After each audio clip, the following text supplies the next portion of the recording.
Friends, আমি সুস্মিতা। আমার চ্যানেলে জানাই সবাইকে ওয়েলকাম। তোমরা কেমন আছো? আশা করি ভালো আছো। তো আমাদের দেখো দশহরা পুজোর দিন ব্রাহ্মণ চলে এসেছে, অলরেডি পুজো করছে। তো দেখো এদিকে আমি পুজো করছে আর এদিকে আমার ছোটো ভাইজিটা আমাকে দেখে ছুটে ছুটে আসছে। মানে বাড়িতে যতক্ষণ থাকবো ততক্ষণ মানে ওর কাছ থেকে নিস্তার নেই। যে বলছে কী করছো তুমি? আমি যেই তো বসে আছি। বলছে এখানটা বসে আছি, হ্যাঁ বল। আর আমার কদিন ধরে এত শরীরটা খারাপ, গলার অবস্থা তো আরও খারাপ ছিল। তো কথা বলছিলাম কেউ শুনতেই পাচ্ছ, এরকম গলার অবস্থা হয়েছিল।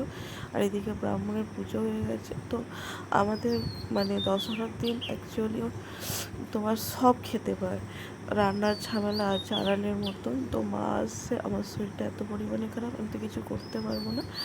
তো ভিডিওটা ভালো লাগলে লাইক কমেন্ট আর শেয়ার করবেন, পাশে থাকবেন। টাটা।